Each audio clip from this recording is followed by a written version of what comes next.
So today we're looking at the Bandai Tamashii Nations SH Figuarts Dragon Ball Z TURLES figure. This is a web exclusive, also known as Tulece or Tulece, as you see it spelled here on the side. And I assume that's the Japanese pronunciation of his name. So here he is on the side here. On the other side, nothing really going on. And on the back side, we got him displayed in some various poses. They're very excited for this release. I never thought we would be getting TURLES. I mean, this is one of those characters that you would get a customizer to make for you because you just don't think we're going to get it in the main line because he's just not well known enough, you know? But here he is. I'm super stoked, so let's get him open. So this is the figure you never knew you needed, but you do. Because it is flippin' amazing. This is a surprise, honestly. I mean, I already had this pre-ordered initially. I was gonna get it either way, but it's a really well done figure. I'm very impressed with it. It just looks fantastic aesthetically. The articulation's great. Accessories are great as well. It's a very fun release, and I love it. I love that Bandai Tamashii is releasing these more lesser known popular characters. Like TURLES, not a lot of people care about TURLES. Not maybe they do, but he's another movie figure. I'm glad they're going through the movies. We've gotten Bardock before. We've gotten Broly multiple times already by now. We have TURLES now. I'm hoping this means we're going to get more movie figures like Janemba and possibly Super Android and possibly Bojack. That would be pretty amazing. So TURLES is not related to Goku in any shape or form. He looks like him, but he is not related to him at all. He just has a similar hairstyle, and because Akira Toriyama draws all the faces pretty much the same, he looks like him too, since he's got the same hairstyle. You know, the face looks like Goku, but he's not Goku. His skin tone is a little bit darker. As you can see, he is not as pale as Goku, so that's one way to kind of differentiate him. He is obviously a Saiyan, but he's a Saiyan that went rogue. He was a Saiyan working under the Frieza Force, as they all were, but he went rogue on his own with his own little crew, and they went to conquer planets on their own. And of course, you can witness him in action in the Dragon Ball Z Tree of Might movie. So he comes packed in like this with his cape here over his pauldron, over his armor, which is really cool. It's a hard plastic. It's a hard soft plastic, so it's very pliable, but it's not soft goods. But it's cool. It's a cool accessory to get with this figure. Very nice. I mean, I dig it, and of course you can remove it. You don't have to have it on there. Another cool accessory which I love when they get included with any figure is the crossed arms, and these are very nice crossed arms. So we're gonna try these on and see how it looks on them. I like displaying figures with crossed arms. I think I have my Raditz displayed with the crossed arms. Um, but yeah, it's a cool accessory. I always dig when they include these. He's got a total of 4 face plates, including the one on the figure itself, which is just a neutral face, which we'll take a closer look at in a second. But his other faces consist of an open mouth here, like he's yelling or powering up. Then we have his teeth exposed there, teeth gritted face. Then we have a very unique face here, but with his tongue sticking out. He could be panting here, he could be out of breath. Or we have the accessory here with the fruit in his hand. So this is of course a fruit from the Tree of Might, and this face goes in tandem with this fruit here. So that's why we get this faceplate right here. Of course, when you eat the fruit, it increases your power level incredibly. So this is why TURLES is after it. This is why he you know, wants to increase his power level just like everybody else in the show. Alright, we also get a good amount of hands here. So we have 2 open hands with some peg holes in it. We have 2 open hands with no peg holes in it. And then we have some other open hands here. They're differently posed. The fingers are more spread apart on these other hands, while these are a little bit closer together. And then of course we have his effect, beam effect there. And those peg holes on those hands are for these little plastic pieces, so you guys can attach the effect part to it. So it looks like he is exerting that, you know, energy effect out of his hands. Alright, so here's a closer look at that initial face sculpt that comes with the figure packed in. The scouter is of course removable so that you can attach it to all the other face plates too. There is not a face that you can have without the scouter. He always has the scouter on. So there's that. But man, that looks so good, and I love the detail added onto the hair, where they sculpted in the lines. That looks good. And then going down to his armor. I'm going to take off the cloak in a second. The only gripe I have with this figure, and you may have noticed it already, are the knees. Now the knees are not matching up skin tone wise with the thighs or the shins there. That is annoying for me. It's just a little bit brighter. You can see there his kneecaps are just whiter. They're not as tanned up. So that, that's a problem, obviously. It's probably the only thing I've noticed on this figure. So it's not a perfect figure. Just like anything, it's not perfect. But man, if those knees matched up, it would be, I really would have no complaints on this figure. Alright, so obviously, when he's got the cloak on, his articulation is going to be limited. You're only going to really articulate the right side of his body. His other arm is in there, but it's just, of course, hidden. And if you want to remove the cloak, pretty obvious. You just pop the head off right there, and then you're going to slide the cloak right off up and to the right. And there you go.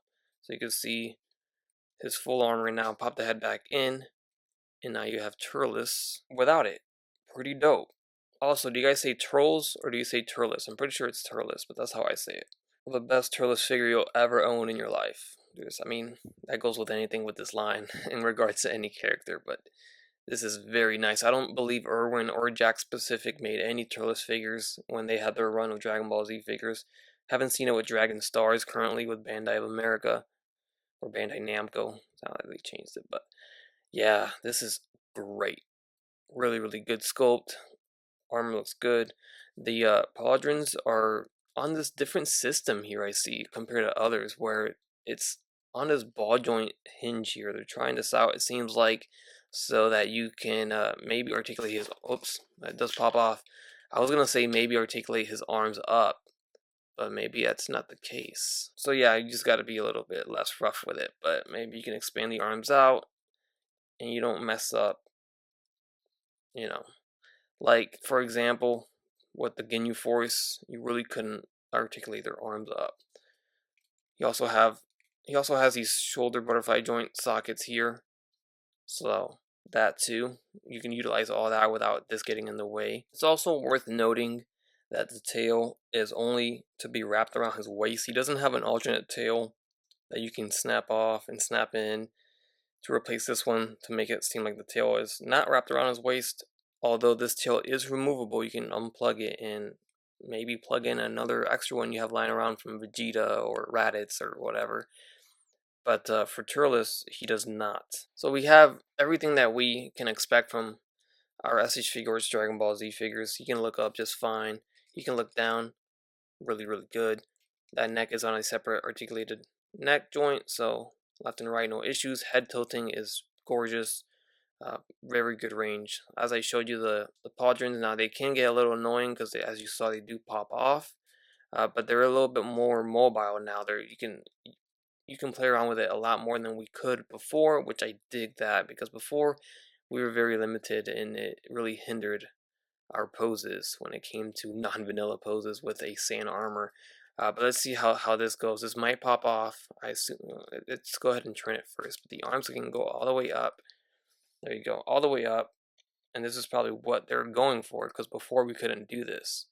So if you want him raising his hands up to seem like he is about to blast an effect from the top of his head, then you can. And it doesn't look terrible, although it does look funny, of course. At the end of the day, it's an action figure, so it's not going to look perfect. But it's a lot better than what we had before, where we couldn't even do this, so that's good. Arms all the way up. They go in and out. They have that very nice deep shoulder socket here, butterfly joint, so you can move forward, so you can do his blast effect. Pose, there is a bicep swivel, double jointed elbows with a swivel at the wrist and a ball jointed hinge at the wrist. Then we have that diaphragm joint at the torso, goes back, goes forward, side to side, and it swivels. Also the waist swivel too, it's kind of like a ball joint as well. It's not as mobile, but you can move some. Of course, these pieces here are hinged. We've seen this before, so hinged armor pieces here so that his leg articulation isn't hindered, which he does have the 3.0 articulation legs. Kicks forward, goes back down, in and out about that far. Then we have a thigh swivel, double jointed knees. There's no boot cut, but there is an ankle hinge, an ankle rocker, and an ankle swivel along with a toe hinge at the foot. Also, if I really had to nitpick, this might be my particular figure, but the tail tends to ride up a little bit, you see, and I feel like it should be sitting like that, but instead it moves up, and then you can kind of see that little gap there, or the bottom of his armor. So I don't know, for me personally, I feel like it should be like that. I like it better like that, but mine just tends to ride up, so it's a small gripe that may only be affecting me, or maybe not, but just throwing that out there. And there's a look at him with that fruit from the Tree of Might, and man, that's cool.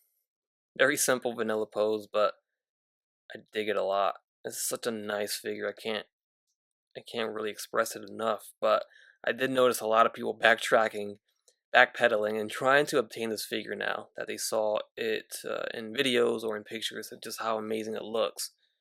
So that's the power of pre-ordering sometimes, especially when it's a web exclusive. Alright, I'm still messing around with this, but I put in the crossed arms, and it seems like I ran into this issue where the sand armor shoulder pauldrons don't connect. But let me play around with it some more. Alright, so it's probably the best I could manage there, and it turns out that possibly there is no way of connecting that 100%. Maybe that's why they made these pauldrons the way they did with the articulation with that ball jointed hinge, because of these these crossed arms get in the way and you're not able to properly connect it, of course. So it is what it is. You're gonna see that gap, and I don't like it, so I gotta say that is another gripe, because I do like posing figures with their crossed arms. I don't recall Raditz having this issue though. In fact, the only image I could find from Tamashii with the crossed arms is an action pose where you don't really see the shoulder pauldrons. They're kind of hiding it on purpose, it seems like. But throwing in the Raditz figure, you could see that Raditz did not have this issue, and he does have the older design where the pauldrons only go up. So these things only go up like that, and that's it. But they made it so that it doesn't really get in the way.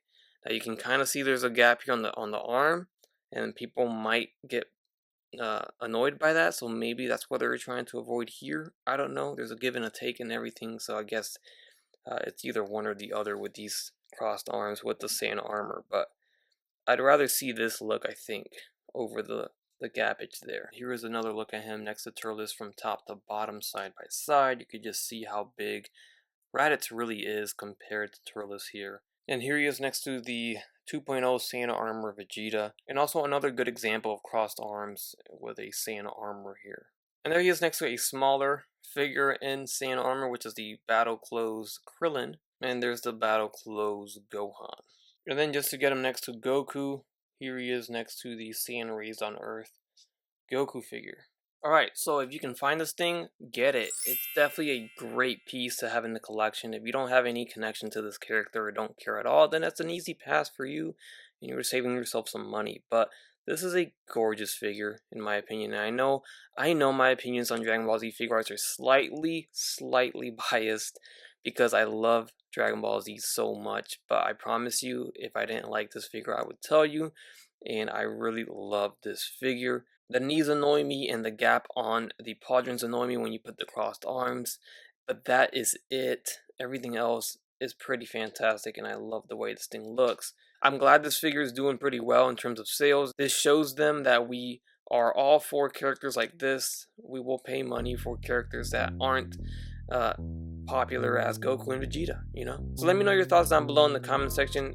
And while you're down there, hit the like button, subscribe if you have not done so already. Don't forget to be kind, be well, and stay positive. As always, take care, take it easy, and I'll catch you on the next one. Bye.